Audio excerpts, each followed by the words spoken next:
तो आज है डे 9 और पहले की तरह हमेशा की तरह मैंने आज भी कुछ वी फाइल्स बना के देख ली थी। ठीक है, तो सबसे पहले स्टार्ट करते हैं अपने बेसिक से। आज हम क्या करने वाले हैं बेसिकली एपीआईज के बारे में पढ़ेंगे। एपीआईज क्या होती है?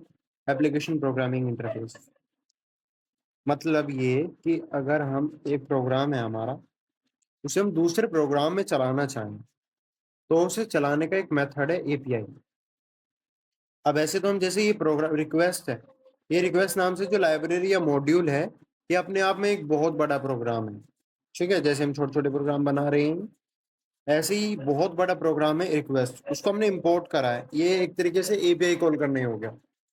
हालांकि एक अलग मेथड है ये, बट लेकिन ऐसा ही होता है एपीआई भी। उसमें क्या होता है, हम बेसिकली जैसे यहाँ पे इंपोर्ट हमने रिक्वेस्ट करा, ऐसे ही हम क्या करते हैं, इसके एक यूआरएल होता है, उसे हम लेके आते हैं, जिससे हमारे वो इंटरनेट पे अवेलेबल होता है बेसिकली। ये लोकली प्रेजेंट होता है, इसमें ये फर्क होता है। ठीक है, और वो फिर हम उससे जो उस वेबसाइट के फीचर्स होंगे, उस वेबसाइट के फीचर, सारे फीचर्स एक प्रोग्राम में डले होते हैं, उस प्रोग्राम को कहते हैं एपीआई। ठीक है, और उससे हम उसके फीचर्स को यूज कर सकते हैं अपनी वेबसाइट में या जहां हम यूज करना चाहें। ठीक है, आज देखते हैं कैसे। हमने करा इंपोर्ट रिक्वेस्ट, फिर एक यूआरएल डाली है। अब ये यूआरएल करता क्या है, चल के देखते हैं। कि पहले मैं क्या करता हूँ, उसकी एपीआई हटा देता हूँ। नॉट, ठीक है। क्या कह रहा है, random user generator, a free open source API for generating random user data like lorem ipsum but for people। इसे बोलते हो क्या है? इतना समझ में आ गया ना कि ये एक रैंडम डेटा बनाता है, जैसे फिलिस फ्रीमैन। ठीक है, और ये उसकी ईमेल है, इसका नेम जनरेट रैंडमली करा, फिर उसकी ईमेल रैंडम जनरेट करी, डेट ऑफ बर्थ, और फिर ये एड्रेस, फिर नंबर, क्योंकि रैंडम है और फेक भी हो गए ऑब्वियसली। ठीक है, आओ वापस चलते हैं, हम आ गए ये। तो हमने क्या करा, ये उसकी यूआरएल ली। ठीक है, एपीआई से पता चलता है इस यूआरएल में अगर एपीआई है तो यहाँ कि हाँ ये एपीआई के बारे में है। ठीक है, मतलब ये यूआरएल एपीआई है। फिर response equal to request dot get URL, वही हम करते आए थे। और डेटा इक्वल टू रिस्पॉन्स जेस डॉट जेसन, इसे जेसन फॉर्मेट में कर देंगे, पाइथन लाइक डिक्शनरी। ठीक है, और फिर प्रिंट डेटा कर देंगे। Let's see what happened. Okay, इसने हमें डेटा दे दिया। ठीक है, और ये हमें एक रिजल्ट नाम की एक लिस्ट है उससे दी है, एक डिक्शनरी, और फिर यहाँ पे एक लिस्ट बनी है। ठीक है, फिर देखो यहाँ पे ये जो है की और वैल्यूज। ओके, बस इतना ही था इसमें। अब आगे बढ़ते हैं। अब हमें क्या करना है, उस एपीआई से इंफॉर्मेशन एक्सट्रैक्ट करनी है। कैसे करते हैं, request same, URL same, response same, data equal response और जेसन सेम। तो ये बात प्रिंट नहीं करेंगे। अब की बार हमें क्या चाहिए, नेम और ईमेल चाहिए बस।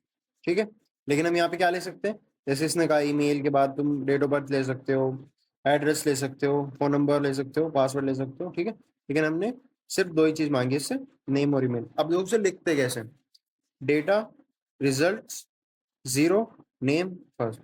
ठीक है, लास्ट से चलते हैं। नेम, और नेम कौन सा, फर्स्ट नेम। ये दोनों चीज समझ में आ गई, आ गई। जीरो, जीरो है इंडेक्स नेम, जैसे हम लिखते थे पाइथन में 1 2 3। अब वो पाइथन में यू रीड कैसे होता है, 0 1 2, हमारा राइट, क्योंकि उसके इंडेक्स नंबर ऐसे चलते हैं, ground floor, first floor, third second floor. ठीक है, ऐसे यहाँ पे 0 1 2, फिर ये यानी कि जीरो इंडेक्स से लेके चलना है। और कौन कहाँ पे, रिजल्ट्स में। और ये सारी चीजें है कहाँ, ये है मेरे डेटा में। ठीक है, हालांकि ये रिस्पॉन्स में है। फिर रिस्पॉन्स कहाँ पे, रिक्वेस्ट डॉट गेट यूआरएल में है, और यूआरएल। ठीक है, तो हमने इसको बहुत ही तोड़ते तोड़ते और बहुत ही अच्छे से लिख दिया। ठीक है, जिससे कोई भी कंफ्यूजन ना हो। ठीक है, आगे समझ में। यानी ये देखो, दोबारा समझते हैं। ये फर्स्ट नेम, नेम में लिया है, नेम में कौन सा लिया है, फर्स्ट नेम लिया है। ठीक है, और वहां पे ये रिजल्ट नाम की लिस्ट है, उसमें जीरो इंडेक्स पे जो नेम है, और नेम का जो फर्स्ट नेम है, यानी कि यहाँ पे बहुत सारे नेम होते हैं, इसलिए इसने ये कहा कि जीरो इंडेक्स पे। देखो, क्योंकि यहाँ पे देखो मैं दिखाता हूँ कि नेम एक हुआ है।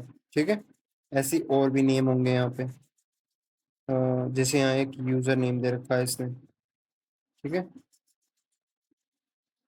जैसे ये रहा एलेक्सो वियाना, ठीक है, वांटा विंटे, ऐसी और भी नेम, जैसे यहाँ एक नेम ये रहा, ठीक है। तो हमें कौन से चाहिए, सिर्फ जीरो इंडेक्स नेम चाहिए, ठीक है, और नेम और ईमेल प्रिंट कर दो। ईमेल का भी ऐसी है, ईमेल रिजल्ट्स, ओके। तो ये इसने नेम दे दिया कदीर, और ईमेल मेरी कदीर डॉट कल्याण @example.com, ठीक है। हाँ रैंडम है बेसिकली।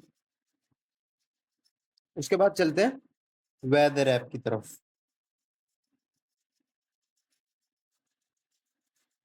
ठीक है। अब वेदर ऐप के लिए एपीआई जनरेट करनी पड़ेगी, जो कि कुछ इस तरीके से दिखेगी, ठीक है। आओ उसे कैसे जनरेट करते हैं ये भी देख लेते हैं। चलते हैं अपने इसकी तरफ। तुम्हें आ जाना है न्यू टैब पे और लिखना है वेदर एपीआई, ठीक है। वेदर एपीआई लिखते ही एक होगी ओपन वेदर एपीआई और एक होगी फ्री वेदर एपीआई, और www.weatherapi.com, इस पे आ जाना। जैसे ही इस पे आओगे ये तुमसे मांगेगा साइन अप कर लो या लॉग इन कर लो, ठीक है। लॉग इन अभी नहीं दिखा रहा, साइन अप कर लो। साइन अप करने के बाद अपनी डिटेल्स इसमें फिल करके, मैं एक बार फिल कर लेता हूँ।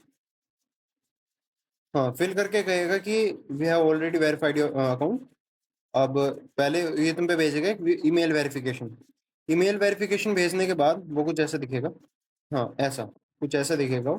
ईमेल वेरिफिकेशन भेजने के बाद ये तुम्हें लॉगिन के लिए बोलेगा। ये ईमेल वेरिफिकेशन हो गया, अब तुम्हें कहेगा लॉगिन कर लो, ठीक है। जैसे ही तुम लॉगिन पेज पे क्लिक करोगे ये तुमसे दोबारा एक लॉगिन सिस्टम वो करवाएगा, लॉगिन में अपनी ईमेल और वो डालने को कहेगा। उसके बाद तुम्हें एपीआई दे देगा। बहुत ही सिंपल प्रोसेस है, ऐसे तुम्हें एपीआई मिल जाएगी। फिर इस एपीआई को कॉपी कॉपी कर लेना है यहाँ से। अब मैं बता दूं इसे करना क्या। अपने वापस आएंगे, इंपोर्ट रिक्वेस्ट एपीआई की नाम से एक वेरिएबल डाल बनाएंगे और इस एपीआई को इसमें पेस्ट कर देंगे। फिर सिटी लंदन, ठीक है। अब बेसिकली हम क्या कर रहे हैं, वेदर ऐप बना रहे हैं, यानी कि कोई भी सिटी का नेम मैं डालूंगा तो उसका मुझे वेदर की जो डिटेल्स है वो मिल जाएंगी। क्या की डिटेल्स मिलेंगी वो हम बाद में देखेंगे। अब उसका यूआरएल क्या है, https और ://stdps लगा सकते हो, ठीक है। वो देखेंगे बाद में कि क्या होता है, वरना तुम नेट से देख सकते हो क्या क्या होते हैं, ठीक है। api.weatheраpi.com/v1/current.json क्वेश्चन मार्क की इक्वल टू की में डालनी है तुम्हें। ये एग्जैक्टली एपीआई की ऐसे डाल सकते हो वेरिएबल की तरह, या तुम ऐसे डाल सकते हो। मैंने इसलिए डाला क्योंकि एक बेटर वे है, ठीक है। और ऐसी इसी प्रैक्टिस करोगे तो ज्यादा बेटर रहेगा, ठीक है। इसी वजह से हमने वेरिएबल भी बनाया था। एंड क्यों इक्वल टू सिटी और एक्यूआई नो। हमें क्या चाहिए, सिर्फ हमें चाहिए सिटी का जो हमारे पास वेदर कंडीशन है। एक्यूआई भी चाहिए, एक्यूआई होता है एयर क्वालिटी इंडेक्स, क्या वो भी चाहिए, नहीं वो नहीं चाहिए, ठीक है। फिर हमने कहा response equal to request dot get URL, data equal to response dot JSON, location equal to, अब यहाँ पे मेन चीज है डेटा लोकेशन नहीं। अब यहाँ पे आ जाओ, यहाँ पे डेटा पे सारा डेटा है तो इसलिए हमने डेटा लिया, ठीक है। उसमें क्या चाहिए हमें, लोकेशन, ठीक है। लोकेशन चाहिए और लोकेशन का नाम क्या है, वो ये नाम है, ठीक है। फिर ऐसे ही टेम्परेचर, टेम्परेचर में डेटा करंट और वहां का करंट टेम्परेचर क्या है, ठीक है, टेम्परेचर। और ये स्लैश ये इसलिए लगा है, ये डिग्री सेल्सियस में नापे। कंडीशन डेटा करंट कंडीशन, और वो टेक्स्ट में जो लिखी होगी आपने आप बता देंगे, देखो क्या होता है अभी देखो। ह्यूमिडिटी डेटा करंट ह्यूमिडिटी चाहिए हमें। फिर ऐसे प्रिंट सिटी लोकेशन टेम्परेचर, यहाँ पे देखो टेम्परेचर फिर कोमा टेम्परेचर और यहाँ पे कोमा करके डिग्री सेल्सियस लगाया हुआ है, और ऐसे ही ह्यूमिडिटी, ठीक है। रन कर लेते हैं, इतनी सी चीज थी। क्या है हमारे पास, सिटी लंदन, टेम्परेचर ये आया, कंडीशन लाइट रेन और ह्यूमिडिटी 93%, नमी कितनी है वहाँ पे, ठीक है। अब लेवल 2 पे करेंगे। लेवल 2 में हम क्या करेंगे, बेसिकली हम यहाँ पे जो सिटी है ये यूजर से लेंगे, ना कि खुद डालेंगे, ठीक है। बस इतना सा फर्क करेंगे।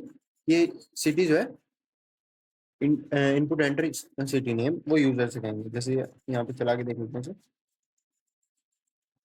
जैसे मैंने कहा दिल्ली, ठीक है, सिटी दिल्ली, ये और ये, ठीक है।